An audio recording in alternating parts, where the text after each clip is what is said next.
नमस्कार, प्रणाम, आदाब, वंदे मातरम, भारत माता की जय। प्यारे बच्चों, साथियों, मित्रों, सभी का स्वागत है आपके इस यूट्यूब सेशन में।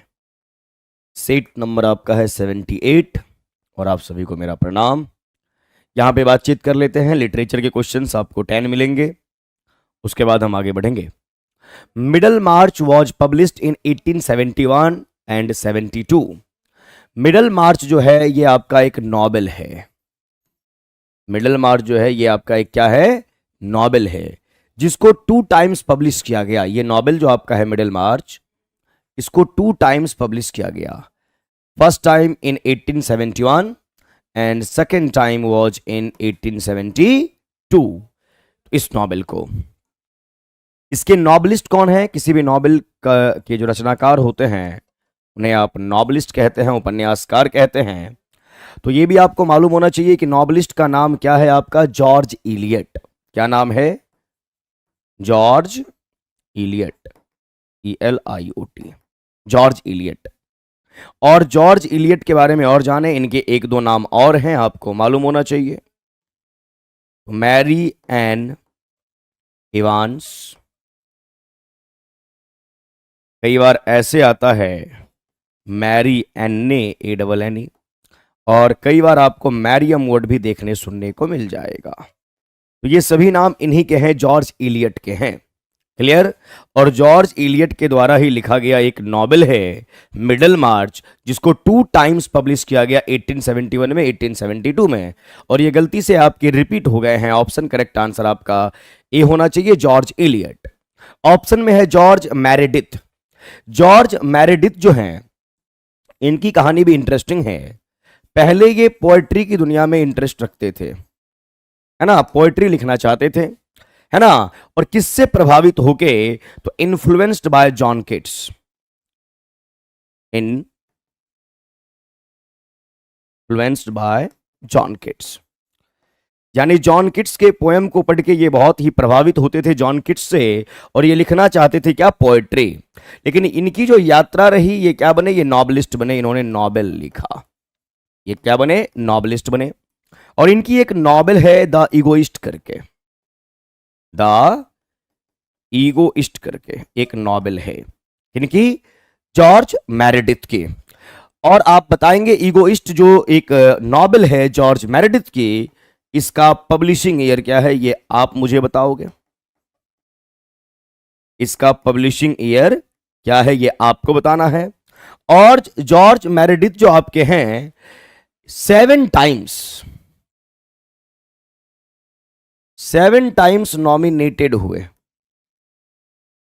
भैया। किस चीज के लिए? नोबेल प्राइज के लिए। 7 टाइम्स नॉमिनेटेड हुए, किस चीज के लिए? नोबेल प्राइज के लिए इनका नाम गया। मिला एक बार भी नहीं, बट इनके नाम से 7 बार इनको नॉमिनेशन मिला नोबेल प्राइज का। ये सब आपको ध्यान रखना है। Rakesh Singh, good morning, good morning जी। चलिए, है ना। तो ये सारी बातें आपको याद रखनी है। मिडल मार्च एक नॉवेल है जिसको 2 टाइम्स पब्लिश किया गया, 1871 में, 1872 में। इस नॉवेल्स के जो नॉवेलिस्ट है, जो राइटर है, जॉर्ज इलियट है। जॉर्ज इलियट का नाम Mary Ann Evans, Mary Ann या मैरियम भी होता है। जॉर्ज मैरेडिथ की बात करेंगे तो पहले ये पोएट्री लिखना चाहते थे। किन से प्रभावित होके? जॉन किट्स से प्रभावित होके, लेकिन बाद में ये नॉवेलिस्ट बन गए। और इनकी एक नॉवेल है द इगोइस्ट। और मैंने पूछा है पब्लिशिंग ईयर इसका क्या है, आप सब बताएंगे। द इगोइस्ट जो कि एक नॉवेल है। जॉर्ज मैरेडिथ के नाम 7 टाइम्स इनका नाम नॉमिनेटेड हुआ नोबेल प्राइज के लिए, मिला एक बार भी नहीं। ये आपको ध्यान रखना है। बबीता कुमारी, गुड मॉर्निंग सर जी, गुड मॉर्निंग। नेक्स्ट, और द इगोइस्ट का पब्लिशिंग ईयर आप बताओगे। आइए, द वेव्स। द वेव्स 1928 नहीं, 1928 यहां पे रॉन्ग है। द वेव्स जो पब्लिक हुआ है ना, पब्लिश हुआ है, वो 1931 में हुआ है। The waves 1931 is a novel. यानी द वेव्स जो है, द वेव्स, ये एक नॉवेल है जो पब्लिश हुआ है 1931 में। अब इसके राइटर कौन? इसके राइटर कौन? तो आपने एक राइटर का नाम जरूर सुना होगा, Virginia Woolf. Virginia Woolf, Virginia Woolf एक राइटर हुई। और वर्जीनिया उल्फ के फुल नेम की अगर बात करेंगे तो फुल नेम क्या होता है इनका? Adeline, Adeline Virginia Woolf. या कई बार आप उल्फ जहां लिखा हुआ है वहां पे उल्फ ना देख के आपको एक वर्ड मिल जाता है Stephen, STEPHEN। Virginia, Adeline Virginia Woolf या स्टीफेन के तौर पे आप इसे देखते हैं। चलिए यहां पे आइए, बुलबुल ने बोला है द इगोइस्ट 1879। वेरी गुड, बहुत बढ़िया, 1879, हाँ यही इसका करेक्ट आंसर होगा। बहुत सुंदर। यहां पे आइए, तो वर्जीनिया उल्फ के बारे में जान गए। वर्जीनिया उल्फ के बारे में एक चीज और बताना चाहेंगे। आपने एक नैरेटिव डिवाइस का नाम जरूर सुना होगा जिसके बेसिस पे बहुत कुछ राइटर लोग लिखते हैं। एक नैरेटिव डिवाइस है जिसका नाम है stream of consciousness. Stream of consciousness. बहुत सारे राइटर इस नैरेटिव डिवाइस को यूज किए हैं, बट वर्जीनिया उल्फ का नाम इसीलिए आता है क्योंकि स्ट्रीम ऑफ कॉन्शसनेस जो है, जो एक नैरेटिव डिवाइस है, इसको पायोनियर करने का काम, इसको बहुत आगे ले जाने का काम किसने किया? तो क्या बोलते हैं, वर्जीनिया उल्फ ने किया। पायोनियर का मतलब होता है किसी भी चीज को बहुत आगे लेके जाना, किसी भी फील्ड में उस नाम से जाना जाता है। तो पायोनियर किया किस चीज को? स्ट्रीम ऑफ कॉन्शसनेस को। किन्होंने? वर्जीनिया उल्फ ने। अब यहां पे आइए, आंसर क्या होगा आपका? Virginia Woolf, option B, for Bombay. दो ऑप्शन हमें मिले हैं, जोनाथन स्विफ्ट और जेम्स जॉयस। बहुत ही अच्छे राइटर हैं आपके। जोनाथन स्विफ्ट के बारे में बात करेंगे, है ना। जोनाथन स्विफ्ट जो है ये आपको 18th सेंचुरी के राइटर हुए, 18th सेंचुरी के राइटर हुए, और ये लिखते थे सटायर यानी कि व्यंग। Satire, SATIRE, satire. और एक इन्हीं के साथ एक और राइटर थे, उनका नाम था अलेक्जेंडर पोप। अलेक्जेंडर पोप की बात करेंगे, है ना। दोनों 18th सेंचुरी के ही राइटर हैं। और 18th सेंचुरी की हम जैसे ही बात करते हैं, दोनों सटायरिस्ट थे, बहुत अच्छे व्यंग लिखने का काम करते थे। तो जब आपके जोनाथन स्विफ्ट थे और अलेक्जेंडर पोप थे 18th सेंचुरी के, तो 18th सेंचुरी में सटायर लिखने का काम बहुत हुआ, इसीलिए इसे द एज ऑफ सटायर भी बोला जाता है।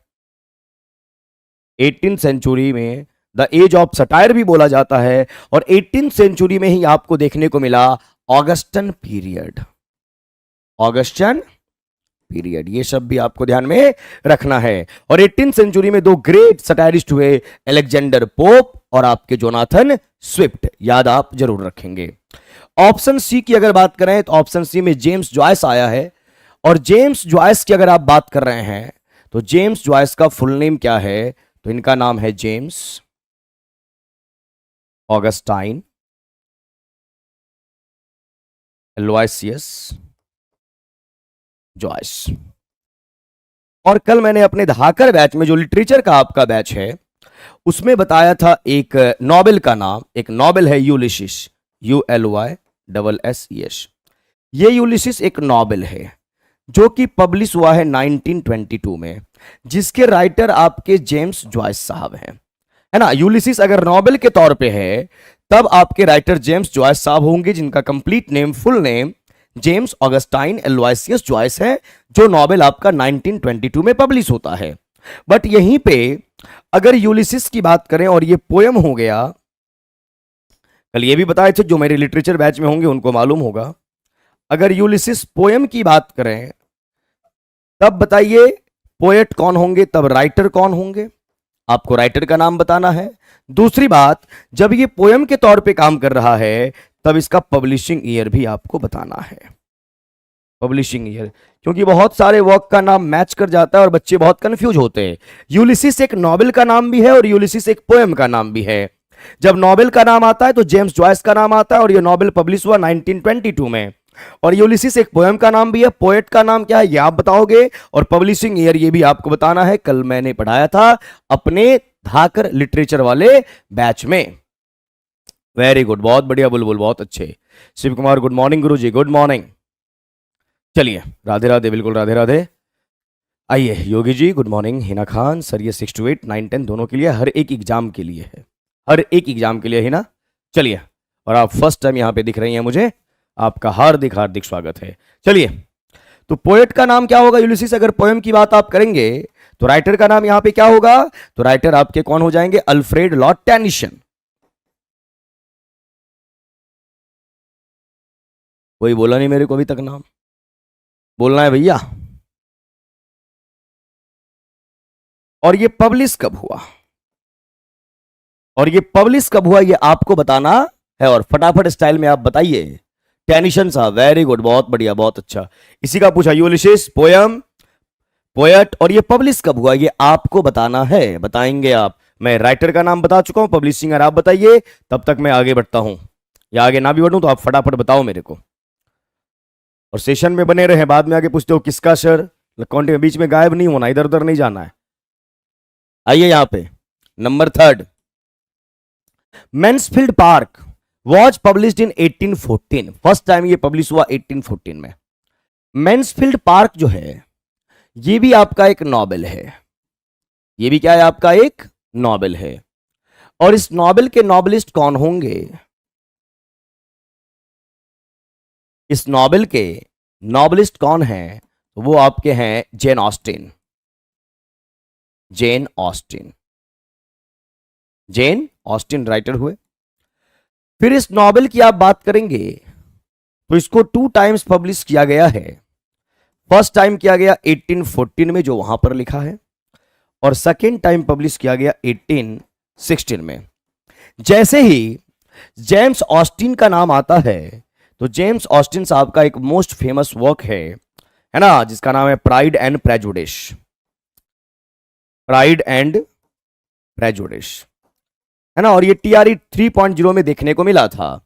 और प्राइड एंड प्रेजुडिस भी एक नॉवेल है जो आपको पब्लिश होता है 1813 में। 1813 में ये पब्लिश हुआ। और जेन ऑस्टिन का एक नॉवेल है आपका मैंसफील्ड पार्क, जो 2 टाइम्स पब्लिश हुआ 1814 में और 1816 में। ध्यान आप रखेंगे। अब आ जाओ यहां पे, Thomas Hardy, Anthony Trollope, Jane Austen. The correct answer is Jane Austen. Thomas Hardy ये भी आपके बहुत अच्छे राइटर हैं और इन्होंने भी ढेर सारा नॉवेल लिखा है। क्लियर। जैसे इनका एक बहुत ही फेमस नॉवेल है आपका mayor of कास्टरब्रिज। The Mayor of कास्टरब्रिज कई बार बता चुका हूं, आप इसे जरूर पढ़ेंगे इसके बारे में। The Mayor of Casterbridge. Return to the native, return to the native. आप चाहें तो कमेंट में इस दोनों का पब्लिशिंग ईयर बता सकते हैं। क्लियर है मामला। आइए यहां पे 1842, आपने इसका जवाब दिया होगा यूलिसिस पोएम के बारे में। अब आइए यहां पे, एंथोनी ट्रॉलॉप ये एक नॉवलिस्ट हुए और ब्रिटिश नॉवलिस्ट हैं, नॉवलिस्ट हैं ये, और ये विक्टोरियन एज के हैं, ये भी आपको मालूम होना चाहिए। विक्टोरियन एज के राइटर हैं आपके। और जेन ऑस्टिन के बारे में तो आप जान ही गए, जेन ऑस्टिन, इतने सारे वर्क्स है ना। और इस दोनों का पब्लिशिंग अगर आप बता सकते हो। और मैं देख रहा हूं 1842 एडवर्टीजमेंट के बारे में आपने बात नहीं किया था, किया था बात। यह हर एक सेशन में ही आ रहा है, हमारे टेक्निकल टीम लगे हुए हैं। कल की सेशन नहीं देख पाए, देखना है ना, देखना है। वेरी गुड विपुल प्रकाश, बहुत बढ़िया, बहुत अच्छे। अपने पब्लिकेशन हाउस का भी नाम लिख दिया, बहुत सुंदर, बहुत बढ़िया। चलिए यहां पर मैंने आपको यूलिसिस पोएम के बारे में पूछा था, ये 1842 में पब्लिश हुआ था। क्लियर। यहां पर मैंने आपसे पूछा है द मेयर ऑफ कास्टरब्रिज और रिटर्न टू द नेटिव, इस दोनों के राइटर आपके हैं थॉमस हार्डी साहब, और इसका पब्लिशिंग ईयर क्या है, कौन बताएगा मेरे को, बताइए। 1886, द मेयर ऑफ कैचिंग, नहीं, the Mayor of कास्टरब्रिज, the Mayor of कास्टरब्रिज। चलिए दोनों का पब्लिशिंग ईयर आपको बताना है। देखिए जब मैं सवाल करता हूं आप जवाब देंगे तो आपका कॉन्फिडेंस बिल्ड होगा और आपको चीजें याद रहेंगी। आइए यहां पे नेक्स्ट क्वेश्चन आपका क्या है, Jude the Obscure 1895, Jude the Obscure 1895 was written by, ये भी एक नॉवेल है, ये भी एक नॉवेल है। और इस नॉवेल के नॉवेलिस्ट यानी राइटर कौन है ये आपको बताना है ना। इसके राइटर हैं, अभी जस्ट मैंने आपको थोड़ी देर पहले द मेयर ऑफ कास्टरब्रिज की बात की, रिटर्न टू द नेटिव की बात की, जिसके राइटर आपके कौन है, थॉमस हार्डी साहब। और यहां पर जूड द ऑब्सक्योर की बात करेंगे जो 1895 में पब्लिश हुआ, इसके भी राइटर आपके थॉमस हार्डी साहब ही हैं, थॉमस हार्डी। तो इन सभी के बारे में आपको डेफिनेटली पढ़ना लिखना चाहिए। थॉमस हार्डी करेक्ट आंसर हमारा हो जाएगा थॉमस हार्डी के बारे में। अब यहां पे जॉर्ज मेरेडिथ भी आया, Charles Dickens. Charles Dickens Victorian age के नॉवलिस्ट हुए, विक्टोरियन एज के ग्रेट नॉवलिस्ट है ना, Charles Dickens great novelist, great novelist, बहुत बड़ा नाम है इनका इंग्लिश के क्षेत्र में, खास करके नॉवेल के फील्ड में। अब चार्ल्स डिकेंस का अगर मैं आपसे पूछूं फुल नेम क्या है, तो कौन कौन बच्चे बता सकते हैं चार्ल्स डिकेंस के बारे में? The return to the native 1878 और कास्टरब्रिज 1886। आप सही बोले सर। चलिए अब आइए यहां पे, चार्ल्स डिकेंस का फुल नेम कौन बताएगा? फुल नेम बताना है आपको चार्ल्स डिकेंस का।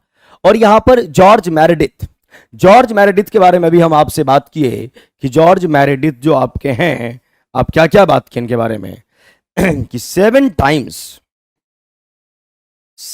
टाइम्स इनका नॉमिनेशन हुआ, किस चीज के लिए? तो नोबेल प्राइज के लिए। किस चीज के लिए? नोबेल प्राइज के लिए। अभी आप जस्ट पढ़े थे।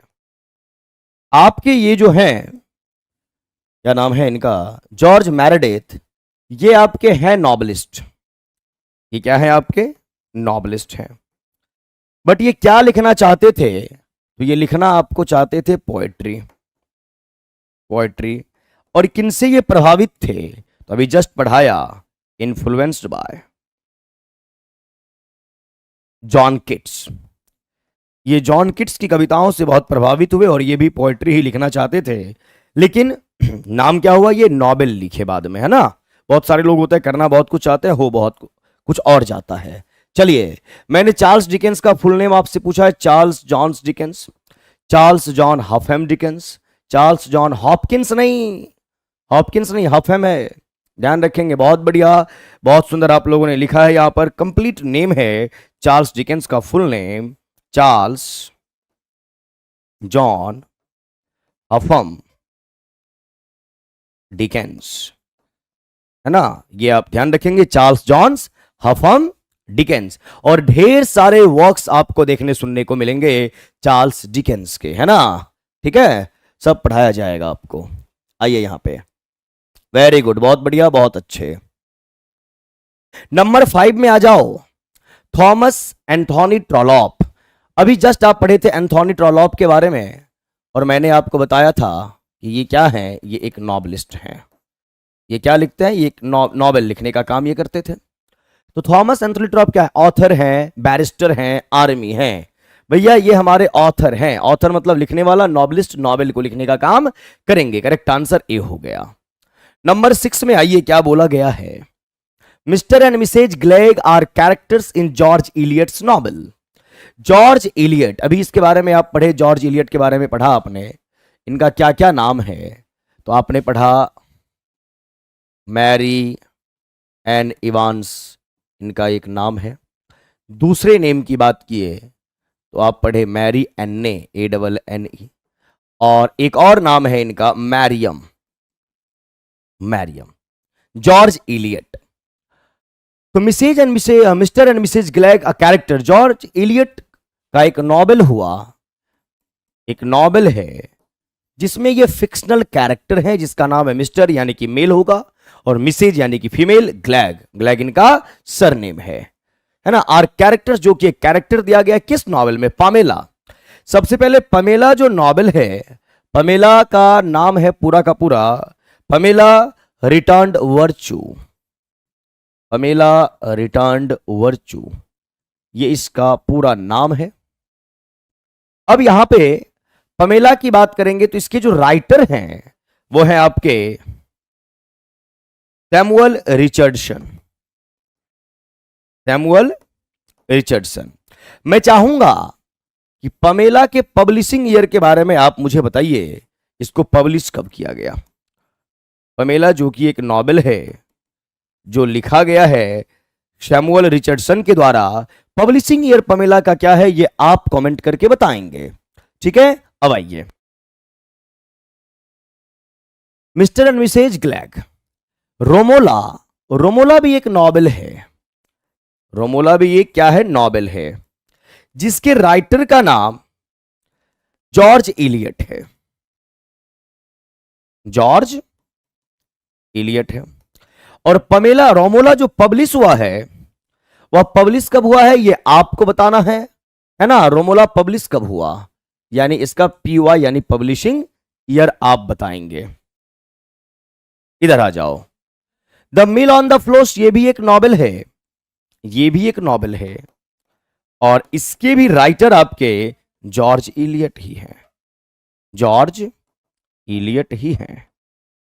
ये भी कब पब्लिश हुआ ये आपको बताना है। अब आ जाइए यहां पे, the mill on the floss की बात करेंगे तो इसका पब्लिशिंग ईयर कब होगा, कौन बता रहा है मेरे को। 1714 आपने बोला है, पमेला के लिए होगा, वेरी गुड, 1714 पमेला के लिए है।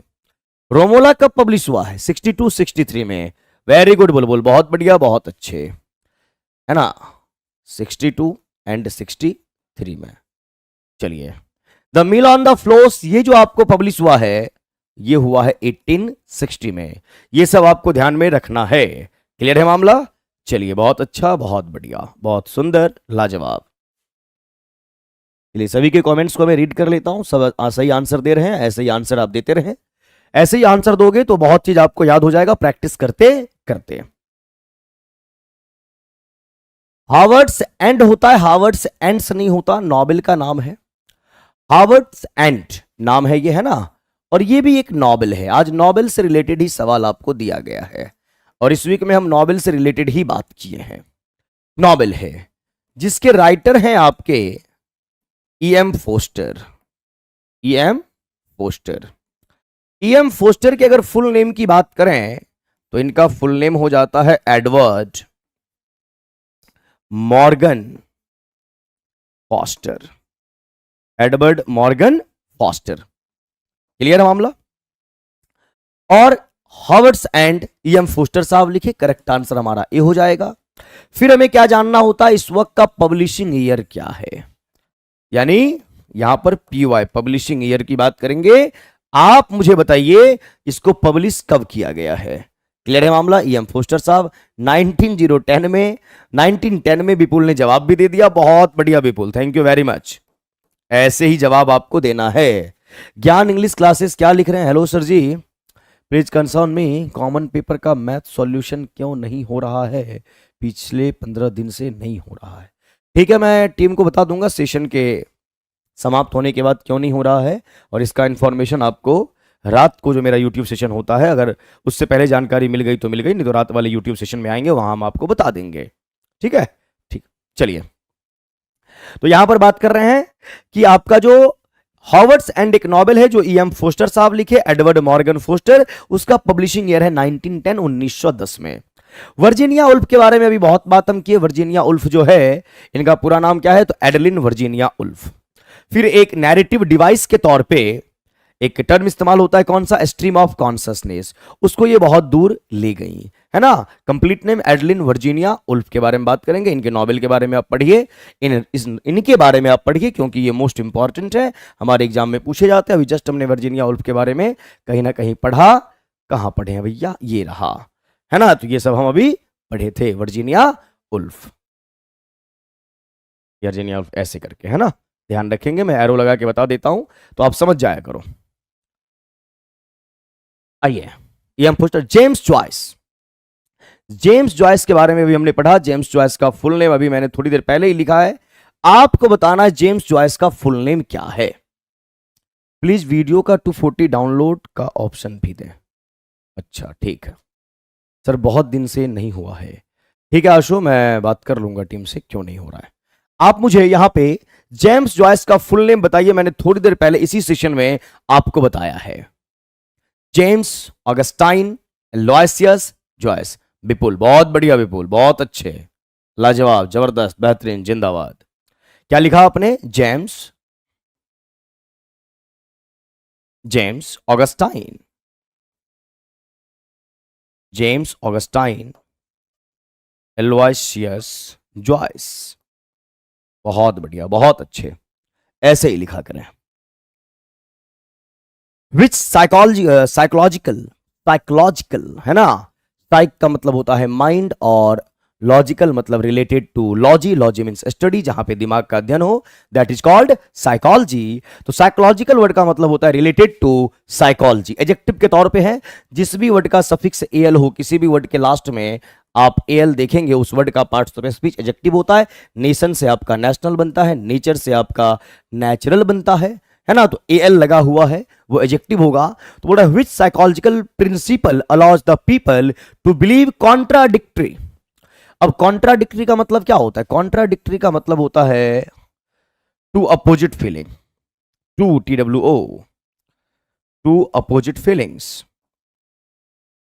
टू अपोजिट फीलिंग्स, जिसको हम बोलते हैं विरोधाभास, यानी एक के विरोध में दूसरी विचारधारा, है ना। Contradictory ideas at the same time is called, यानी अगर मनोविज्ञान के दृष्टिकोण से देखा जाए, आपके मन में द्वंद्व आ रहा है, कभी हां कभी ना, कभी सही कभी गलत, है ना, क्या किया जाए, तो उस स्टेट ऑफ माइंड को आप क्या कहते हैं? Double learn. Double learn, double learn, double मतलब टू टाइम्स, लर्न का मतलब सीखना। डबल एग्जिस्ट, एग्जिस्ट मतलब अस्तित्व में है। डबल थिंक यानी आप दो दो बार सोच रहे हैं, ये करें ये करें ये करें ये करें, समझ में नहीं आ रहा, तो ये है बार बार आप सोच रहे हैं, double thinking. Correct answer B for Bombay. बहुत ही आसान सा आंसर था।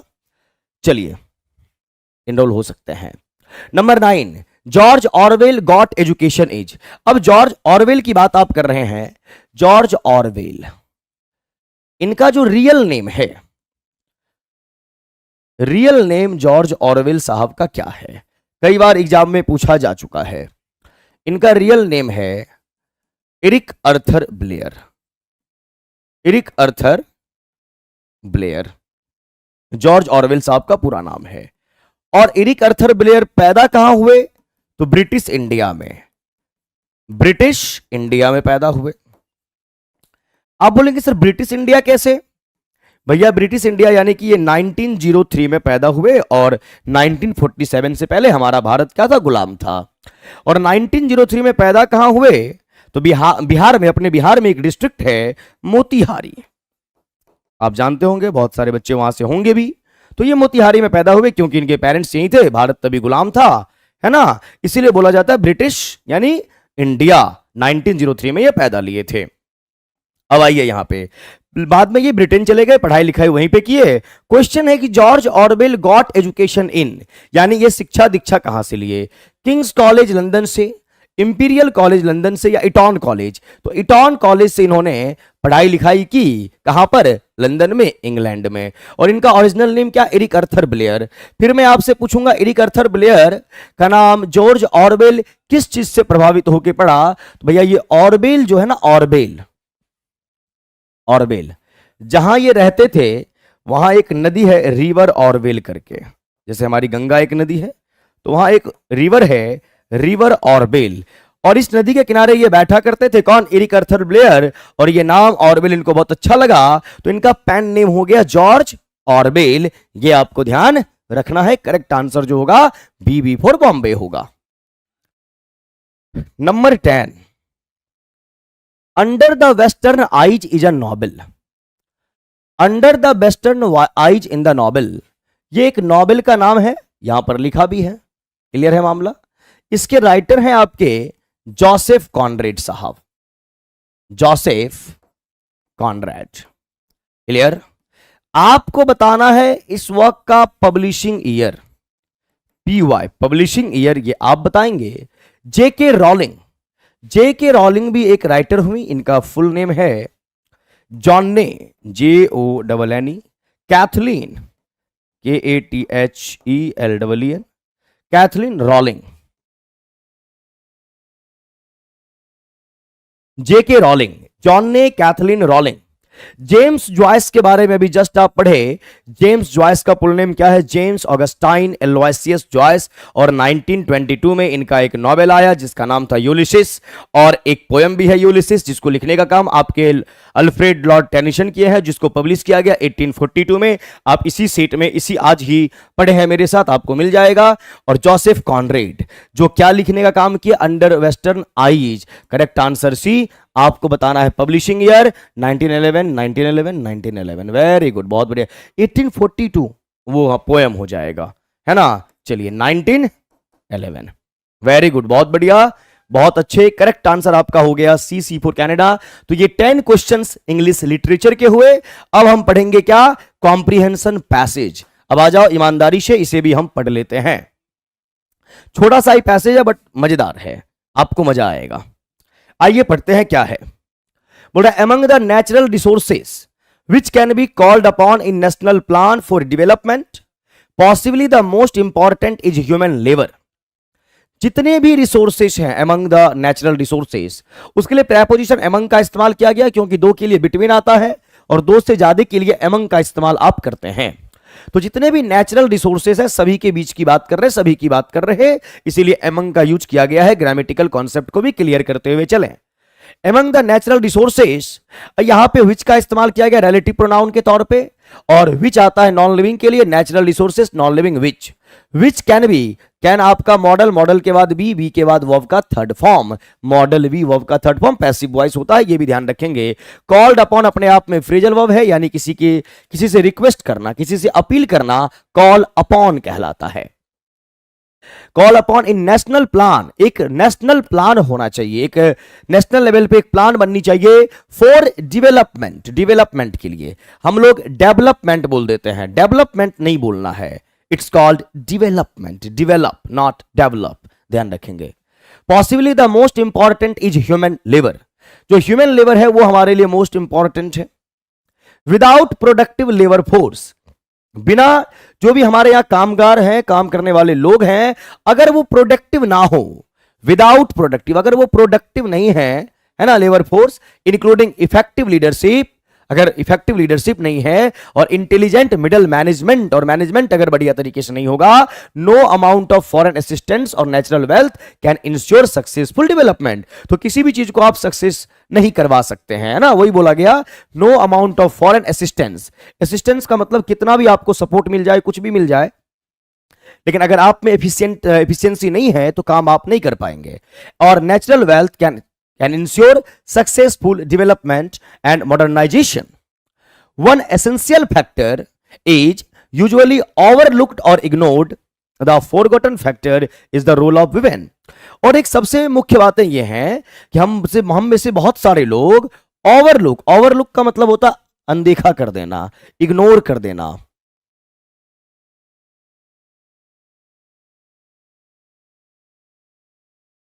कोई बात नहीं, ऐड आ रहा है, मैंने कल ही बोला था, पता नहीं क्यों आ रहा है ऐड। इधर ध्यान दीजिए, ओवरलुक्ड और ignored.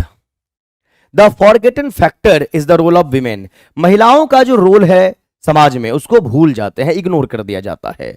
Development will be handicapped as long as women remain second class citizens. आपका जो डेवलपमेंट है वो हैंडीकैप्ड हो जाएगा, यानी सही से विकास आप नहीं कर सकते जब तक कि महिलाओं को आप मेन या एक्सट्रीम रोल में नहीं रखेंगे, मुख्य धारा में नहीं रखेंगे, साइड करके रखोगे, डेवलपमेंट नहीं हो पाएगा। अगर वो अनएजुकेटेड रह गई, without any voice in family और कम्युनिटी, बोला जाता है एक मर्द को आप शिक्षित करेंगे तो एक इंसान शिक्षित होगा, एक महिला को करेंगे तो एक समाज का, क्योंकि महिला पहले मां बनेंगी और मां प्रथम शिक्षिका होती है किसी भी बच्चे का, है ना। तो मां का एजुकेशन, मां को एजुकेटेड होना बहुत जरूरी है। तो वही बोला गया, without any voice in family, है ना, और कम्युनिटी डिसीजंस, विदाउट लीगल और economic status, married when they are still practically children and thenceforth producing one body after another, क्योंकि वो अपने जैसा पैदा करती हैं। अगर वो एजुकेटेड हो जाएं, पढ़ी लिखी हो जाएं, समझदार हो जाएं, है ना। बच्चे पैदा करने हैं, कितने पैदा करने हैं, कब करने हैं, बच्चों का केयर कैसे करना है, हर एक एजुकेशन उनके पास होना चाहिए। यानी वो दबी हुई ना रहे, कोई उनको लीड ना करे, वो अपने आप को लीड करें, ये बोला गया है यहां पे। Practically children and thenceforth producing one body, अपने जैसा पैदा करती हैं वो। often only to see half of them die before they are school age.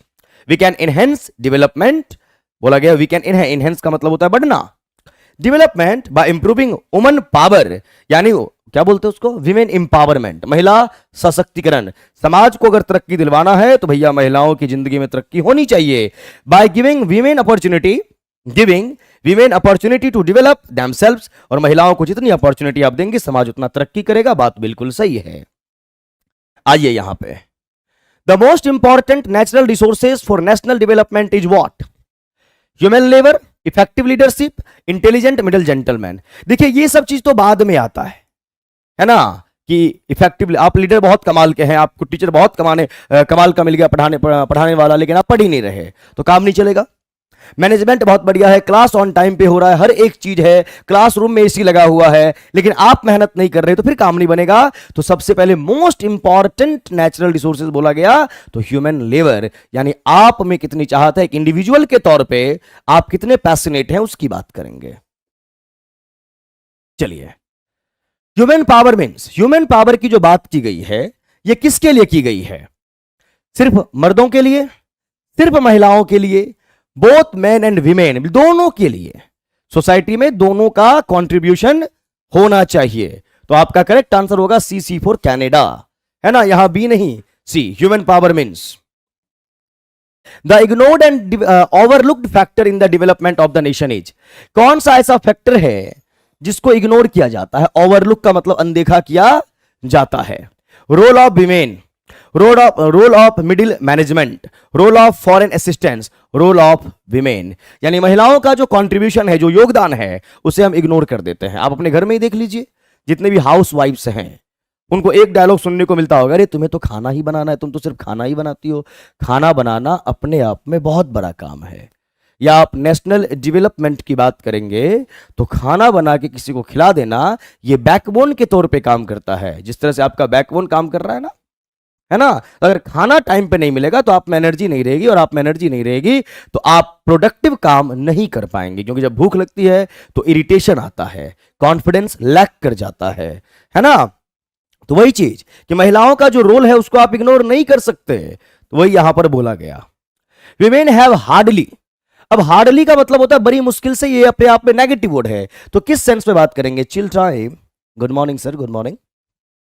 Any voice in family or community decisions, any economic or legal status, any voice in family or community decision और legal और community decision और legal economic status. अगर महिलाएं पढ़ी लिखी नहीं हैं तो इन सभी फील्ड में वो बात नहीं कर पाएंगी, और जब इन सभी चीजों में वो बात नहीं कर पाएंगे तो समाज का विकास नहीं होगा। एक कपल के तौर पे, वाइफ हस्बैंड के तौर पे ही, अगर हस्बैंड कहीं पे फंस गया है, स्टक कर गया है, और वाइफ बहुत पढ़ी लिखी है, सपोर्टिव है, तो हस्बैंड को थोड़ा सा पुश करे अगर, तो वो आगे निकल सकता है। इसीलिए आपका जो पार्टनर है वह पढ़ा लिखा होगा तो आप भी आगे बढ़ेंगे, आप आगे बढ़ेंगे आपका समाज आगे बढ़ेगा, समाज बढ़ेगा तो आपका राष्ट्र आगे बढ़ेगा। इसलिए बोला गया वीमेन हैव, उनके पास मुश्किल से ये सारी राइट्स होते हैं, बिकॉज उनके पास अभी पर्याप्त मात्रा में एजुकेशन नहीं है अभी भी।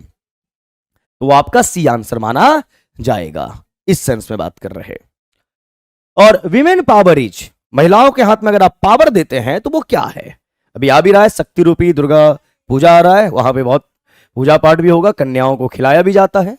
लेकिन देश भर में आप देखते हैं, कोलकाता वाला कांड आप जरूर देखे होंगे, सुने होंगे, तो फिर क्या रिस्पेक्ट है महिलाओं का समाज में ये आप जान रहे हैं। तो आपको अपने आसपास जो भी मिले सभी की रिस्पेक्ट करनी है। Women power is what? An essential power in the development of the nation, an essential power in child production, an essential power in marriage. नहीं, सिर्फ शादी करना और सिर्फ बच्चे पैदा करना उनका काम नहीं है। An essential power in the development of the nation. A for Agra, ये आपका करेक्ट आंसर होगा। पैसेज बहुत ही जबरदस्त था। तो भाई आपकी मम्मी हो, आपकी दीदी हो, आपकी गर्लफ्रेंड हो, आपकी वाइफ हो, आप हर एक की इज्जत करें, आप सबको रिस्पेक्ट दें, ये आपका काम होता है एक मर्द के तौर पे। अब आइए क्लोज टेस्ट की बात कर लेते हैं। ये रहा आपका क्लोज टेस्ट, इसके बारे में पढ़ते हैं, लिखते हैं, सुनते हैं, समझते हैं। बोला गया in today's fast paste, fast का मतलब तेज और पेस्ट का मतलब गति। आज की दुनिया बहुत फास्ट है ना, उसके बारे में बात कर रहे हैं। इन टुडेज फास्ट टुडेज ऐसे होना चाहिए था, एपोस्ट्रॉफी एस होनी चाहिए थी आजकल के दिनों में। In today's fast paced and technology driven world. Technology driven world का मतलब क्या? ड्रिवन वर्ल्ड ड्राइव से आया। आजकल हमें ड्राइव कौन कर रहा? टेक्नोलॉजी तो कर रही है, वो जो ऐसा चाहती है वैसा होता है। तो in today's fast paced and technology driven world dash is crucial. अभी आपने एक वर्ड पैसेज में पढ़ा एसेंशियल, और एसेंशियल मतलब क्रूशियल, क्रूशियल मतलब इंपॉर्टेंट, है ना, ये ध्यान रखेंगे। आओ यहां पे, is crucial to disconnect occasionally for the sake of our health, है ना। क्रूशियल टू डिस्कनेक्ट, डिस्कनेक्ट है वो चीज, occasionally for the sake of our health, जो हमारे हेल्थ से डिस्कनेक्ट है उसके बारे में बात किया। डेक्स एक्सपोजर, कैसे आप एक्सपोज कर पाते हैं to screens and the demands of the digital era can lead to stress. और इस जमाने में बहुत सारे लोग डिप्रेशन में भी चले जा रहे हैं, एंजाइटी के शिकार हैं, एंड रिड्यूस्ड वेलबींग, और बहुत कम लोग वेलबींग है यानी बेहतर हैं। Talking time to unplug and engage dash, यानी अगर आसपास टेकिंग टाइम, बात करने का टाइम नहीं है। दो लोग साथ में बैठे हैं, दोनों अपने अपने मोबाइल में हैं, आपस में बात नहीं कर रहे, फेसबुक पे लाखों फैंस है ना, वही वाला मामला। Unplunge and engage dash activities that promote relaxation such as spending time in nature dash hobbies or simply enjoying quality time with loved ones, है ना, allows us to recharge, find balance and dash our mental and physical health।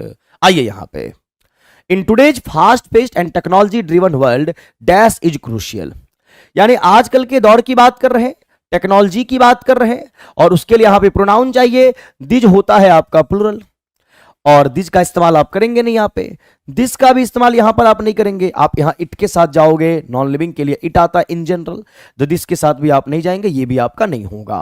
तो it is crucial to disconnect occasionally for the sake of our health dash exposure to screen. Interrupt, redundant, constant. Interrupt का मतलब होता है बीच बीच में रुकावट डालना। Redundant होता है जो चीज आपके पास क्या बोलते हैं अननेसेसरी है, अनावश्यक है। और कांस्टेंट लगातार, तो ये लगातार आप मोबाइल से चिपके रहते हैं जो भी आपका है, तो आपको कहीं ना कहीं स्ट्रेस में डालता है। तो कॉन्स्टेंटली, कॉन्टिन्यूअसली बात कर रहे, तो C answer, constant exposures to screen and demands of the digital era can lead to stress. अभी आप देखिए बहुत सारे बच्चे आप लोग में ऐसे होंगे जो 1-2 बजे रात से पहले सोते नहीं हैं, क्योंकि उनसे पहले नींद ही नहीं आती है, क्योंकि मोबाइल चलाना जब तक वो देखेंगे नहीं तब तक नींद नहीं आएगी। बहुत सारे लोगों का ये प्रॉब्लम है। Anxiety and reduced wellbeing, taking time to unplug and engage dash activities. किस एक्टिविटीज में हम इन्वॉल्व हैं? In to in, taking time to unplug and engage in activities, ढेर सारे एक्टिविटीज में इन्वॉल्व होने की बात कर रहे हैं। सी दैट प्रमोट, हमें किन एक्टिविटी में होना चाहिए? दैट प्रमोट, जो हमें प्रमोट करे रिलैक्सेशन, जो हमें रिलैक्स करे अंदर से।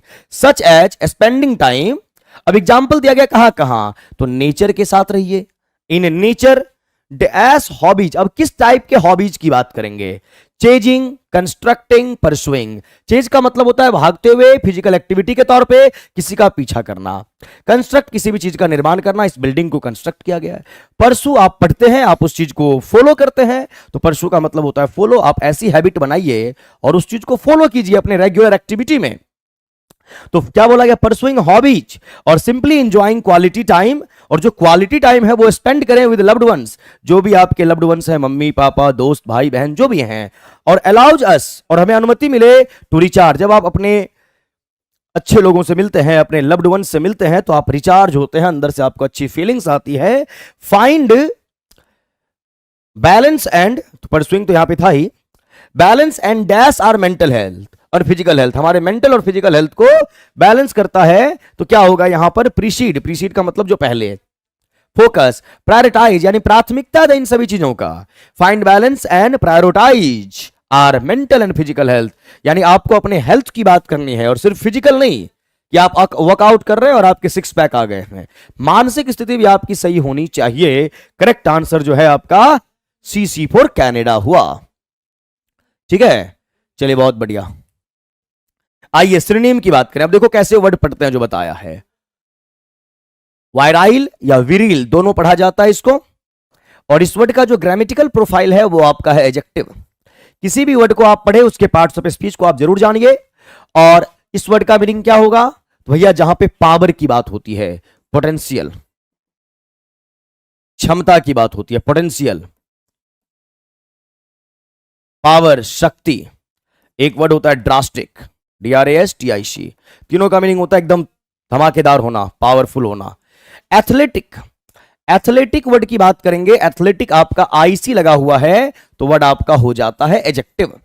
अगर यहीं पे किसी भी वर्ड के लास्ट में ICS आ जाए तो वो वर्ड हो जाएगा नाउन। IC है तो एडजेक्टिव और ICS हो गया तो नाउन। जैसे कि आपने एथलेटिक लिखा है, यहीं पर मैं लिख दूं एथलेटिक्स, एथलेटिक्स, तो ये नाउन के तौर पे काम करेगा। और एथलेटिक्स का मतलब क्या होता है? जो खिलाड़ी हैं, जो प्लेयर्स हैं। ऐसे ही ढेर सारे वर्ड होते हैं आपके, पॉलिटिक्स, सिविक्स, फिजिक्स। IC आपका नाउन के तौर पे हो गया। पॉम्पस, पॉम्पस वर्ड का सफिक्स OUS है और OUS किसी भी वर्ड के लास्ट में आएगा, वर्ड आपका होता है एडजेक्टिव, है ना, ये ध्यान रखना है। IC रहे OUS रहे, वर्ड एडजेक्टिव।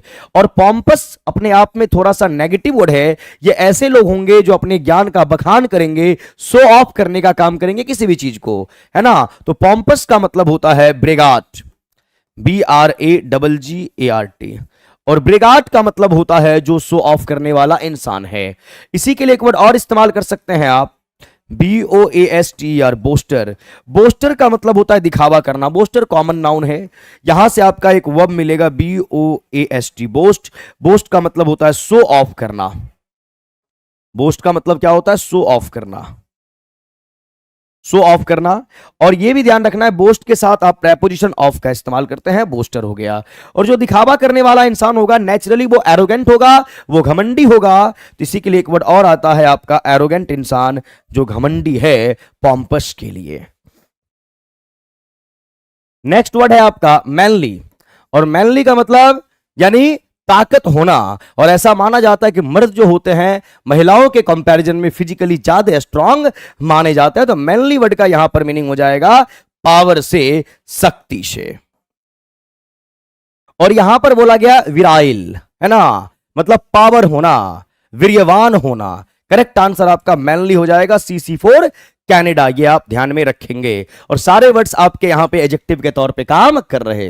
तो इस तरीके से शब्दों को पढ़ने के लिए आपका ये बैच है। और इस बैच में जबरदस्त तरीके से आपको वोकैब सिखाया गया है ना। मर्द की मजबूती, हां। फियास्को 22 में आपका वर्ड आया है फियास्को। फियास्को शब्द के ग्रामेटिकल प्रोफाइल की बात करेंगे तो ये वर्ड आपके नाउन के तौर पे होगा। और फियास्को वर्ड का मीनिंग क्या होता है? फियास्को का मतलब होता है फेल, असफल हो जाना। अब देखिए यहां पर एक वर्ड मैंने लिखा है फेल और एक वर्ड है आपका फेलियर। दोनों में क्या डिफरेंस है? दोनों में ग्रामेटिकल प्रोफाइल का डिफरेंस है। फेल की बात करेंगे तो ये आपका वर्ब है और फेलियर की बात करेंगे तो ये वर्ड आपका क्या है?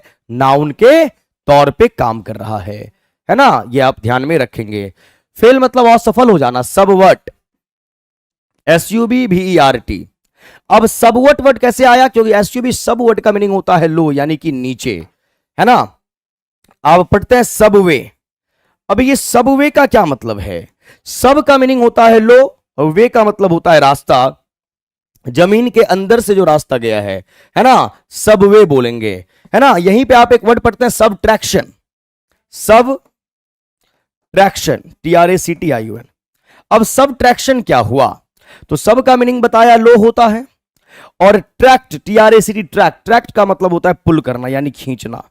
इसी ट्रैक्ट वर्ड से आपका अट्रैक्ट वर्ड बनता है, डिस्ट्रैक्ट बनता है, अट्रैक्शन बनता है। ट्रैक्टर आपका होता है जो मशीन जो खींचने का काम करता है। तो सब ट्रैक्ट किया यानी आपने 5 नंबर था और इसमें से 2 को क्या कर दिया? पुल करके खींच दिया। तो वैल्यू इसका क्या हो गया? 3 हो गया। तो सब्सट्रैक्शन का मतलब होता है घटा देना यानी वैल्यू को खींच लेना, उस सेंस में बात करते हैं। तो सबवर्ट का मतलब फेलियर कैसे है? सब का मीनिंग लो है और वॉट की बात करेंगे तो वॉट का मीनिंग होता है टर्न होना और वॉट का मीनिंग होता है मूव करना। अब यहीं से आप वॉट वर्ड को कैसे पढ़ेंगे? आपने जरूर ये वर्ड पढ़ा होगा डाइवॉट, डाइवॉट।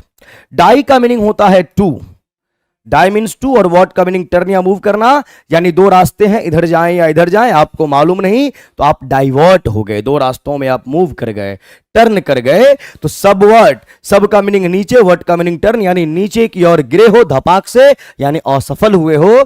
तो फेलियर हो, सबवर्ट हो या फेल है। नेक्स्ट वर्ड देखेंगे फेस्टिवल। अभी आ रहा है आपको तो फेस्टिवल ही फेस्टिवल देखने को मिलेगा, दुर्गा पूजा, दीपावली, छठ, है ना। तो फेस्टिवल का मतलब त्योहार होता है। इससे एक वर्ड और याद रखिए, फेस्टिव और फेस्टिविटी। नाउन के तौर पे तीनों वर्ड का इस्तेमाल होगा, फेस्टिवल त्योहार के तौर पे, और रिडिकुलस, रिडिकुलस प्लान। और रिडिकुलस लास्ट वर्ड के लास्ट में ओयूएस वर्ड एडजेक्टिव हो गया। और रिडिकुलस वर्ड का मीनिंग होता है जो शब्द इलॉजिकल है, यानी ऐसी कोई प्लान जिसमें कोई लॉजिक नहीं है। अब आइए समझते हैं। आपने लॉजिकल लिखा और लॉजिकल के पहले मैंने लगा दिया आईएल, इलॉजिकल। अब आईएल एक प्रीफिक्स है जो किसी भी वर्ड के पहले आएगा उसके मीनिंग को कर देगा नेगेटिव। जैसे आप बोलते हैं लीगल, इलीगल, यानी जो चीज लीगल नहीं है। लॉजिकल, इलॉजिकल, जो चीज लॉजिकल नहीं है। लिटरेट, जो पढ़ा लिखा है। इलिटरेट, आईएल लगा दिया, है ना, जो अनएजुकेटेड है। तो आईएल प्रीफिक्स हो गया, वर्ड आपका नेगेटिव हो गया। तो रिडिकुलस का मतलब होता है इलॉजिकल, जिसके अंदर लॉजिक नहीं हो। तो फियास्को का सिनोनिम आपका हो जाएगा ए, फेलियर के तौर पे। अरे क्या हो गया भाई?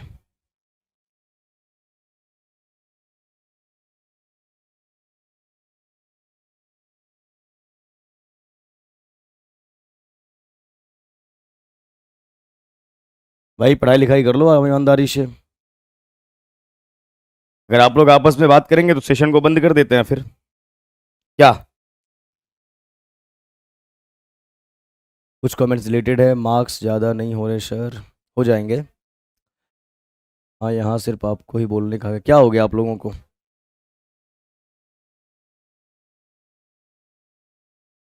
देखिए, मैं बार बार कहता हूँ आप लोग बातचीत ना किया करें, क्योंकि आप लोग बातचीत करेंगे तो आपका यहाँ फोकस नहीं रहेगा, फिर आपका नुकसान हो जाएगा, है ना। ध्यान रहे इस बात का। एंटोनिम में आ जाइए। एंटोनिम वर्ड आया है डल। डल आपका एडजेक्टिव के तौर पे काम करता है और ये अपने आप में नेगेटिव वर्ड है। डल का बहुत बेसिक मीनिंग अगर आप ढूंढे तो एक वर्ड तो आप जानते हैं, लेजी होता है। अब आइए कुछ बेहतर वर्ड पढ़ते हैं। Lassitude, language, LANGUISH, language. Lethargy, LETHARGY, है ना। इसका मीनिंग होता है आपको क्या? आलसी होना, आलसी होना। ध्यान आप रखेंगे। पीएलई, पेल वर्ड का मीनिंग भी वही हो जाता है, जो बिल्कुल ढीला ढाला टाइप का इंसान है ना, बिल्कुल ही, जिसको आप लूज पर्सनालिटी बोल सकते हैं, यानी वो भी आलसी ही होगा। वाइज का मतलब क्या होता है? वाइज मीन्स होता है बुद्धिमान इंसान। और बुद्धिमानी के लिए ढेर सारे, एक तो बहुत ही बेसिक वर्ड है इंटेलिजेंट, इंटेलिजेंट। फिर आप एक वर्ड पढ़ते हैं प्रूडेंट, PRUDENT, प्रूडेंट, समझदार। फिर यहीं पे आप वर्ड पढ़ते हैं एक सैगेशियस, SAGACIOUS, सैगेशियस। ये तीनों तीन चार वर्ड मैं बार बार लिखते रहता हूं बिकॉज ये सब एग्जाम में पूछे जाते हैं, जिसका मीनिंग होता है समझदार होना। और इस सैगे वर्ड से एक वर्ड आता है सेज, SAGE, सेज। और इसका मतलब होता है सेंट, साधु संत महात्मा। और साधु संत महात्मा का जो दिमाग होता है बहुत ही तीक्ष्ण बुद्धि का होता है। और तीक्ष्ण बुद्धि के लिए वर्ड इस्तेमाल करते हैं श्रीउड, SHREWD, श्रीउड माइंडेड, यानी बहुत ही तेज दिमाग वाला इंसान है, शार्प माइंडेड है। आइए, शाइनिंग का मतलब क्या होता है? शाइनिंग जो हमेशा चमकते रहे, हमेशा एनर्जेटिक रहे। तो शाइनिंग का मतलब यहां पर एनर्जेटिक से होगा, जो काफी एनर्जेटिक है, काफी एनिमेटेड है ना, जिसमें काफी एनिमेशन है, चमक दमक है। इसी के लिए दो वर्ड आता है। एक वर्ड आता है विवाशियस, VIVACIOUS, विवाशियस। और एक वर्ड आता है आपका कॉनवीवियल, कॉनवीवियल। ध्यान आप रखेंगे। और विवासियस और कॉनवीवियल में रूट वर्ड है, यहां पर VI भी देख रहे हैं और यहां पर भी VI भी देख रहे हैं। दोनों वर्ड का मीनिंग होता है लाइफ, जिंदगी। और एनिमेटेड वर्ड में भी एनिम वर्ड जो है, इसका मीनिंग होता है आपको लाइफ, यानी किसी भी नॉन लिविंग में जान डाल देना, एनिमेशन डाल देना, चमकते रहे, चलते रहे। विवासियस भी होता है एनर्जेटिक और कॉनवीवियल भी होता है एनर्जेटिक, बट दोनों वर्ड के यूसेज में थोड़ा सा डिफरेंस है। विवासियस का इस्तेमाल करते हैं फीमेल के लिए और कॉन्विवियल का इस्तेमाल करते हैं मेल के लिए। जैसे आप बोल सकते हैं विवासियस लेडी, जैसे आलिया भट्ट इज वेरी विवासियस, बहुत ही एक्टिव रहती हैं। और मिस्टर शाहरुख खान या रणवीर सिंह इज वेरी कॉन्विवियल। कॉन्विवियल का इस्तेमाल मर्दों के लिए होता है, विवासियस का इस्तेमाल महिलाओं के लिए होता है। दोनों का मीनिंग काफी एनर्जेटिक, काफी शाइनिंग। और यहां पे डल वर्ड है और डल का एंटोनिम पूछा गया। करेक्ट आंसर आपका CC फॉर कनाडा होगा। और जितने भी वर्ड्स आपको यहां पे दिखाई दे रहे, हर एक वर्ड का पार्ट्स ऑफ स्पीच आपका एडजेक्टिव है। 24 में आपका वर्ड आया है एलिविएशन। एलिविएशन, अब एलिविएशन वर्ड की अगर आप बात करेंगे, वर्ड के लास्ट में ION है, और अगर ION किसी भी वर्ड के लास्ट में हो तो उस वर्ड का पार्ट्स ऑफ स्पीच आपका क्या होता है, नाउन के तौर पे आप काम करते हैं। चलिए एलिविएशन, अब एलिविएशन नाउन हो गया, अब इसको वर्ब के तौर पे ले जाएंगे तो आपका वर्ड बन जाएगा एलिविएट, ALLEVIAT। एलिविएट ये आपका वर्ब हो जाता है, वो आपका नाउन है ना। तो क्या क्या मीनिंग निकल के आ सकता है। एलिविएट आपने बोला है, रिलैक्स वर्ड आता है एक, relax, relieve, RELIEV, relieve. Soothing, SOOTHING, soothing, आराम से। Pacify, PACIFY। Appease, APPEAS। Peace या पीसफुल जो आप बोलते हैं, ये सारे वर्ड्स शांति के लिए हो सकते हैं, एलिविएशन के लिए हो सकते हैं। लेसनिंग, लेसनिंग वर्ड में LESS वर्ड आया है, लेस, ये कहां से आया है, तो सबसे पहले एक वर्ड आता है आपका लिटिल, फिर एक आता है आपका लेस, और फिर एक वर्ड आता है आपका लिस्ट। अब लिटिल है, ये आपका होता है positive degree, less comparative degree, और लिस्ट आपका होता है सुपरलेटिव डिग्री। और यहीं से लेसनिंग वर्ड आया है, यानी लेस का मतलब होता है कम होना, वैल्यू का डाउन होना, यानी आप नीचे की ओर जा रहे हैं, लेस कर रहे हैं। तो कुल मिला के इस वर्ड का मीनिंग हो जाएगा डिविंडल। डिविंडल का मतलब होता है डिक्रीज करना, और एक वर्ड और लिख लीजिए, वेन करना। और बहुत ही बेसिक मीनिंग जो आपने बचपन से पढ़ रखा है, डिक्रीज के सेंस में, यानी कम होने के सेंस में। मैग्निफिकेशन, मैग्निफिकेशन में एक रूट वर्ड आया है मैग्ना, MAGNA। मैग्ना अपने आप में रूट वर्ड है जिसका मीनिंग होता है लार्ज, जिसका मीनिंग क्या होता है, लार्ज। अब मैग्ना से आपने एक वर्ड जरूर पढ़ा होगा, मैग्नानिमस, MAG, मैग, NANIMOUS। और मैग्नानिमस के लास्ट में OUS है, और OUS किसी भी वर्ड के लास्ट में हो, इस वर्ड का पार्ट्स ऑफ स्पीच आपका होता है एडजेक्टिव। और मैग्नानिमस वर्ड का मीनिंग होता है बड़े दिल वाला इंसान, जो बहुत ही जेनरस टाइप का है। तो मैग्नानिमस वर्ड का मीनिंग हो जाएगा जेनरस, GENEROUS। जेनरस बोलिए, इसी को आप बोलते ALTRUISTIC, अल्ट्रोस्टिक। जरूर इस वर्ड को आप याद रखेंगे, एग्जाम में पूछा जाता है। अल्ट्रोस्टिक, या इसी के लिए जेनरस वर्ड का इस्तेमाल करते हैं, और इसी के लिए हम चैरिटेबल वर्ड का भी इस्तेमाल करते हैं, CHARITABLE। यहां पर कौन सा वर्ड, मैग्निफिकेशन, ION है, तो ये नाउन के तौर पे काम हो गया, है ना। इसी का वर्ब फॉर्म हो जाता है मैग्नीफाई, MAGNIFY। और मैग्नीफाई वर्ड का मतलब होता है एग्जैजरेट करना, बहुत ही अच्छा मीनिंग लिख रहा हूं, EXAGGERAT। और एग्जैजरेट करने का मतलब होता है बढ़ा चढ़ा के किसी भी चीज को प्रस्तुत करना। वैसे मैग्ना वर्ड का मीनिंग ही है बिग, लार्ज, है ना, यानी बढ़ा चढ़ा के बात को प्रस्तुत कर रहे हैं, वो है आपका मैग्नीफाई करना, एग्जैजरेट करना। अभी आपने एक वर्ड पढ़ा था पॉम्पस, पॉम्पस, है ना, जिसका मीनिंग बताए थे दिखावा करना, तो वही है आपका पॉम्पस। जब आप हैं कुछ और, दिखाते कुछ और हैं, बढ़ा चढ़ा के प्रस्तुत करना, तो वो आपका मैग्नीफाई कहलाता है। जबकि ये सारे वर्ड्स आपके थोड़े नेगेटिव हो जाते हैं। मैग्नानिमस वर्ड की बात करेंगे तो ये आपके पॉजिटिव वर्ड हैं, इसी रूट वर्ड से बने हैं। और एग्रावेशन वर्ड आया है, यहां पर भी आप नाउन की बात करेंगे, ION। अब एग्रावेट वर्ड का वर्ब फॉर्म क्या होता है, एग्रावेशन का, एग्रावेट, AGGRAVAT। और एग्रावेट के लिए अगर आप लिटरल मीनिंग इसका ढूंढ रहे हैं तो इसका मीनिंग हो जाता है वर्शन, WORSTN। अब ये वर्सन वर्ड कहां से आया, तो ध्यान से आप देख लें वर्ड्स को, किस कलर से लिखूं, इस कलर से लिखता हूं। एक वर्ड होता है आपका बैड, एक होता है आपका वर्स, इसी वर्स से आपका वर्सन बना है, और एक इसका हो जाता है वर्स्ट। बैड की बात अगर आप कर रहे हैं, बैड वर्ड की बात कर रहे, तो बैड हमारा हो जाता है पॉजिटिव डिग्री, वर्स हमारा हो जाता है कंपैरेटिव डिग्री, कंपैरेटिव। और वर्स्ट की बात करेंगे तो सुपरलेटिव। ये वर्सन हमारा हो जाता है वर्ब, यानी सिचुएशन को बहुत गंदा करना। तो एलिविएशन यानी कि शांत करना, और एग्रावेशन यानी गंदा करना। Correct antonym option C for Canada. चलिए नेक्स्ट, वन वर्ड की बात कर ले। वन वर्ड आपका क्या है, a person who thinks only of himself. जो इंसान सोचता है केवल खुद के बारे में, उसे आप क्या बोलेंगे, ईगोइस्ट। ईगो वर्ड का मीनिंग ही होता है सेल्फ, ईगो का मतलब ही होता है सेल्फ। और IST किसी भी वर्ड के लास्ट में हो, वर्ड का ग्रामेटिकल प्रोफाइल कॉमन नाउन हो जाएगा। ईगोइस्ट जो अपने बारे में ही सोचे। एक्सेंट्रिक, एक्सेंट्रिक इंसान जो होता है बड़ा ही विचित्र टाइप का इंसान होगा। इसके लिए एक वर्ड आता है वियर्ड, या विजार, विजार यानी बिल्कुल इस सन की टाइप का इंसान। एक वर्ड और लिख लीजिए आप, व्हिम्सिकल। व्हिम्सिकल वर्ड का आप इस्तेमाल करते हैं। और फिर आपका एक वर्ड आया है प्राउड। प्राउड, प्राउड वर्ड जो है, एक वर्ड आता है आपका प्राइड। प्राउड और प्राइड में क्या डिफरेंस है? प्राउड आपका होता है एडजेक्टिव और प्राइड आपका होता है नाउन।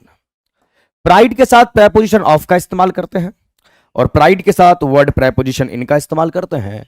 तो प्राउड ऑफ होता है, प्राइड इन होता है। करेक्ट आंसर आपका हो गया ए फॉर आगरा। और ये सब चीजें जो मैं बताता हूं इसे आप जरूर समझा करें, जरूर पढ़ा करें। चलिए 26 की बात करते हैं। Ram speaks less in the forum Ram is. Ram कम बोलता है और कम बोलने वाले के लिए कौन सा वर्ड है? सबसे पहले आपने एक वर्ड लिखा इन अनइंटेलिजिबल। अनइंटेलिजिबल वर्ड की बात करेंगे तो अन का मीनिंग होता है नॉट। IBLE किसी भी वर्ड का सफिक्स हो, वर्ड आपका हो जाएगा एडजेक्टिव। और यहां पर इंटेलिज वर्ड लिखा है तो भैया इंटेली से कल ही आपको वर्ड बताए थे, इंटेलिजेंट। इंटेलिजेंट जो समझदार इंसान है, जो वाइज है। अनइंटेलिजिबल, अननॉट, इंटेलिजेंट यानी समझना, और इबल योग्य यानी जो समझने वाला नहीं है। यानी अनइंटेलिजिबल वर्ड का मीनिंग हो जाएगा not to be understood. Not to be understood यानी जिस चीज को समझा नहीं जाए, है ना, अनइंटेलिजिबल। आइए यहां पे रेटिसेंट।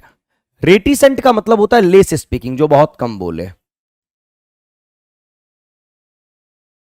जो बहुत कम बोले, ये होता है रेटिसेंट।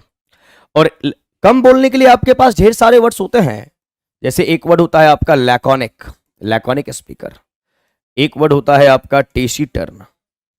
एक वर्ड होता है आपका सक्सेंट, SUCCINT। हर एक वर्ड के बीच में डिफरेंस है और इसी को हम बोलते हैं कंफ्यूजिंग वर्ड, जो आपके वोकैब के बैच में पढ़ाया जा रहा है।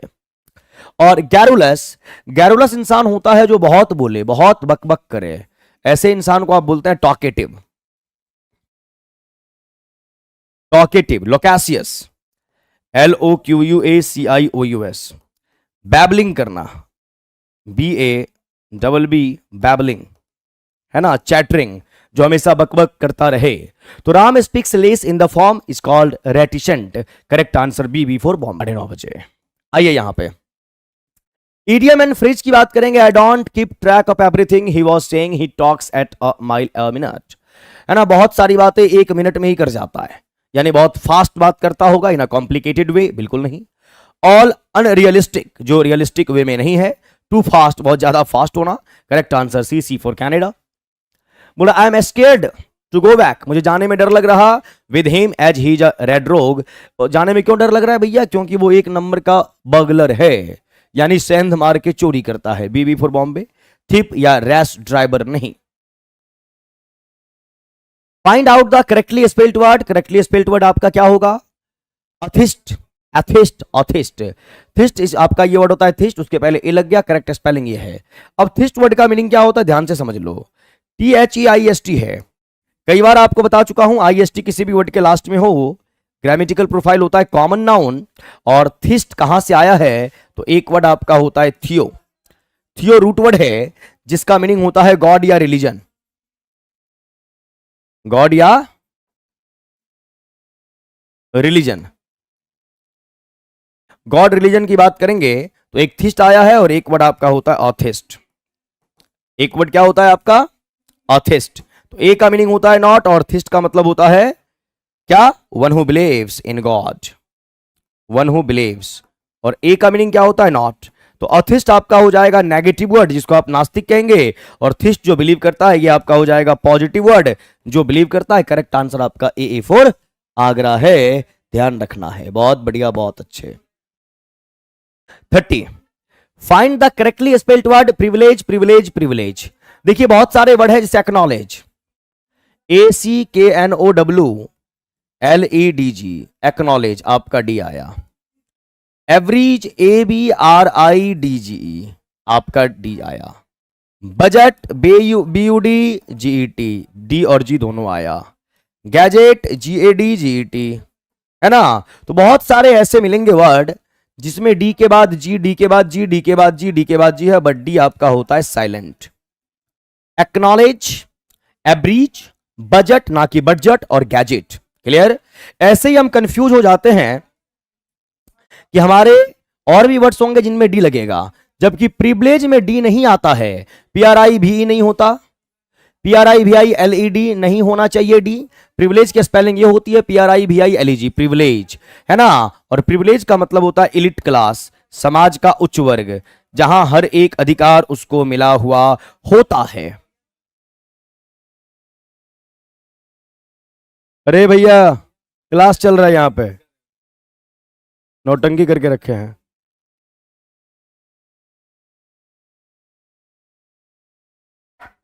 आ जाइए यहां पे। प्रिविलेज हो जाएगा ऑप्शन सी, C4 कनाडा आपका आंसर है।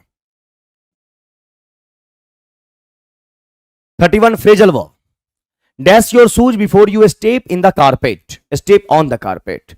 कारपेट पे जाने से पहले अपने शूज को क्या कर दो, टेक इन, टेक ऑफ, टुक अप। भैया टेक ऑफ और पुट ऑफ दोनों का मतलब होता है रिमूव करना, दोनों का मतलब होता है रिमूव करना। तो क्या हो जाएगा, take off your shoes before you step on the carpet. Correct answer आपका बी बिफोर बॉम्बे है। आइए यहां पे 32, read this book and dash very interesting information. इस बुक को पढ़ें और जो भी इंटरेस्टिंग इंफॉर्मेशन है उसको क्या करें, फाइंड आउट करना। फाइंड डाउन नहीं, फाइंड आउट। और यहां पर सेकेंड फॉर्म है फाउंड आउट, है ना। फाइंड आउट होना चाहिए। फाइंड आउट का मतलब होता है टू नो समथिंग, किसी भी चीज को जानना। Correct answer A. Spotting errors, it is difficult for anyone to run on a slippery surface. जहां पे आपको फिसलने वाली डर होगी वहां पे चलना थोड़ा कठिन होगा। टू रन नहीं, रन होता है V2, जबकि आपको मालूम होना चाहिए टू के साथ हम इस्तेमाल करते हैं V1 यानी कि टू रन। टू रन की बात करेंगे। करेक्ट आंसर आपका C4 कनाडा हो गया। 34 की बात कर लें। ईदर टॉम और Peter forget to take their pen. Either Tom और पीटर की बात कर रहे। ईदर के साथ आपका दो सब्जेक्ट जुड़ेगा, ईदर और के साथ दो सब्जेक्ट। आने वाला जो वर्ब है वह नियरेस्ट सब्जेक्ट के अकॉर्डिंग आता है, यानी इसके अकॉर्डिंग आएगा। फॉरगेट आ गया। असिस्टेंट भी आपका नजदीक वाले सब्जेक्ट के अकॉर्डिंग, तो पीटर यानी सिंगुलर है, इसीलिए आप देयर का इस्तेमाल यहां नहीं करेंगे, यहां हीज होगा, बिकॉज हीज आपका होता है नंबर के अकॉर्डिंग सिंगुलर, और देयर दे फैमिली का मेंबर है नंबर के अकॉर्डिंग प्लूरल। और इधर और नीदर नॉर से जो दो सब्जेक्ट कनेक्ट होगा तो आने वाला जो वर्ब है या असिस्टेंट है नियरेस्ट सब्जेक्ट के अकॉर्डिंग होगा। करेक्ट आंसर आपका भैया देयर नहीं, सी नहीं, थ्री नहीं, है ना। और 3 ऑप्शन बी में दिया हुआ है, तो आपका भी आंसर माना जाएगा। अच्छा, इंस्टाग्राम बंद हो गया, नहीं। आइए फिल इन द ब्लैंक्स की बात कर लो। Single use plastic refers to the entire class of items that are used once and then dash off. Single use plastic का मतलब यह है कि एक बार इस्तेमाल करेंगे उसके बाद उसे आप फेंक देंगे। The entire class of items that are used once and then dash off. Thought of, thought of का मतलब होता है किसी भी चीज के बारे में विचार करना। एक्सक्लूड, एक्स का मतलब होता है एग्जिट, यानी किसी भी चीज को अपने ग्रुप से आपने बाहर कर दिया। और इंक्लूड, इनका मतलब इनसाइड, यानी आपने शामिल कर लिया। और डिस्पोज ऑफ का मतलब होता है थ्रो कर देना, यानी एक बार इस्तेमाल करके फेंक दें, यानी पियो एंड फेंको, लिखो एंड फेंको, disposed of. Correct answer C4 Canada आपका आंसर है। सेंटेंस इंप्रूवमेंट की बात करेंगे। सेंटेंस इंप्रूवमेंट में है फेल्ट एग्जॉस्टेड। एग्जॉस्टेड बहुत ही अच्छा वर्ड है जिसका मीनिंग होता है वेरी टायर्ड, जब आप बहुत ज्यादा थके हुए हैं। Very tired. He felt exhausted as he was walking since 4 o'clock in the morning, है ना। और फेल्ट की बात कर रहे हैं तो ये V2 का मामला हो गया। V2 का मतलब पास्ट का टेंस, और पास्ट का कॉम्बिनेशन पास्ट से होता है। और यहां पर वॉच कॉन्टिन्यूअस, यानी ये पास्ट का कॉन्टिन्यूअस हो गया। और कॉन्टिन्यूअस और एंड परफेक्ट कॉन्टिन्यूअस में डिफरेंस ये होता है कि कॉन्टिन्यूअस में आप विदाउट टाइम यानी टाइम के साथ नहीं जाते, परफेक्ट कॉन्टिन्यूअस टाइम होना चाहिए। तो यहां पर वॉच वॉकिंग नहीं चलेगा, बिकॉज थका हुआ है यानी सुबह से काम कर रहा था, तो हैज तो हो जाएगा प्रेजेंट के लिए, और प्रेजेंट का कॉम्बिनेशन या तो प्रेजेंट से या फ्यूचर से होता है, पास्ट से नहीं होता। और यहां पे हैड बीन वर्किंग यानी past perfect continuous, correct answer is B, B for Bombay. ध्यान आप रखेंगे, इज वर्किंग प्रेजेंट का कॉन्टिन्यूअस बिल्कुल भी नहीं चलेगा, कॉन्टिन्यूअस में टाइम नहीं होता, परफेक्ट कॉन्टिन्यूअस में टाइम होता है। Literary terms, literary device, the dictionary definition of a word, definition पढ़ते हैं not definition, the dictionary definition of word, dictionary जो डेफिनेशन देता है आपको, परिभाषा देता है, वो क्या करता है, मीनिंग को इंडिकेट करता है, मीनिंग को डिनोट करता है। कोनोटेशन एटीट्यूड नहीं बतलाता डिक्शनरी, डिक्शनरी में आप देखे होंगे वर्ड होता है, वर्ड का मीनिंग होता है, और कोनोटेशन होता है attitude of word.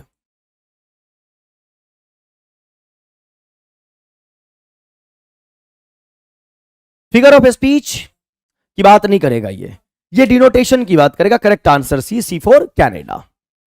Next, children where have you gone, बच्चे आप कहां चले गए हैं, और आप किसी से पूछ रहे बच्चे आप कहां चले गए हैं, यानी बच्चे आपके सामने नहीं हैं। और कई बार बता चुका हूं, जब भी किसी चीज को आप एड्रेस करते हैं, संबोधित करते हैं, और वो चीज अगर आपके पास नहीं हो, एब्सेंट हो, उसी को एपोस्ट्रॉफी कहा जाएगा। करेक्ट आंसर आपका एपोस्ट्रॉफी है। एंटीथेसिस अपोजिट फीलिंग है, एस्ट्रॉफ भी आपका नहीं होगा। The correct answer is apostrophe, ध्यान आप रखेंगे। 39 में बोला गया आपको, इज दिस अ फ्रेज और अ क्लॉज अ सेंटेंस, ये जो आपका है लिखा गया है क्वेश्चन जो है, ये फ्रेज है, क्लॉज है या सेंटेंस है।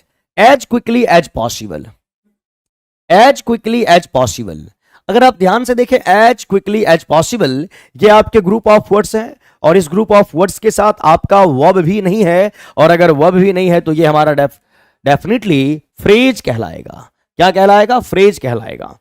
And last question of the day, ये आपके हैं सेंटेंस रीअरेंजमेंट, जो प्रैक्टिस वाला बैच ग्रामर का बोला हूं, ग्रामर बुकैब कॉम्प्रिहेंशन, तो ये भी उसका एक टाइप है आपके कॉम्प्रिहेंशन का, इसको बोलते हैं सेंटेंस रीअरेंजमेंट, है ना, या पैराजंबल, या PQRS ABCD भी बच्चे कई बार बोल देते हैं इसे। अब यहां पर PQRST 5 स्टेटमेंट है, PQRS और T, और इस टाइप के क्वेश्चंस को सॉल्व करने के लिए आपको ऑप्शन पे आना होता है, और ऑप्शन पे आप जैसे ही आएंगे, फर्स्ट ऑप्शन T से स्टार्ट हो रहा है, सेकंड P से स्टार्ट हो रहा है, और थर्ड आपका Q से स्टार्ट हो रहा है। तो जैसे ही आप T को देखेंगे, T को पढ़िए, बोल रहा है while the spin doctors of BJP continue to try to create, ये आपका ऑप्शन हो सकता है, फर्स्ट T स्टार्ट कर सकता है। P बोला गया a huge search of protesters joining the sites, huge search, search का मीनिंग होता है बढ़ना, इंक्रीज करना, प्रोटेस्टर्स विरोध करने वाले, joining the sites, the sites किस जगह की बात कर रहे हैं, हमने बोला रैली करेंगे आ जाना, आप बोलेंगे किस जगह पे, अरे उस साइट पे, किस साइट पे, साइट का मतलब होता है स्थल, कोई जगह, वर्किंग साइट, कार्यस्थल।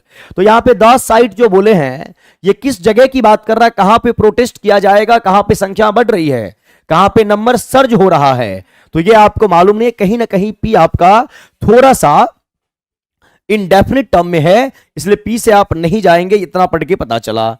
और C में Q दिया हुआ है, Q में बोल रहा है इज, इज आपका है वर्ब, अगर वर्ब पहले आ जाएगा हेल्पिंग वर्ब, तो कहीं ना कहीं किसी ना किसी स्टेटमेंट के लास्ट में क्वेश्चन मार्क होना चाहिए, अगर वो इंटेरोगेटिव है तब, तो विदा वर्ब से भी स्टार्ट यहां पे आप नहीं कर सकते, तो C भी गया और आपका B भी गया। अब बचा है A, अगर ये होगा तो ठीक है, नहीं तो E होगा आंसर। पढ़ लेते हैं, while the spin doctors of BJP continue to try to create, T के बाद S, create an image, एक इमेज तैयार कर रहे हैं, of dwindling numbers at the protest site, यानी प्रोटेस्ट जहां पे विरोध हो रहा है, वहां पे प्रोटेस्टर्स के, विरोधियों के संख्या को क्या कर रहे, कम बता रहे हैं। तो try to create an image of dwindling numbers at the protest sites, TS and R. The government should know that quite the opposite, the government should know that quite the opposite, TSR and Q. एक minute, T के बाद मैंने क्या पढ़ दिया, S, T के बाद S था, S के बाद R पढ़ा, R के बाद क्या पढ़ना है मेरे को, Q, हाँ। The government should know that quite the opposite is the case and all protest sites are witnessing, और उसके बाद P, a huge surge of protesters joining the sites. Correct answer आपका A4 आगरा हुआ। चलो थैंक यू वेरी मच।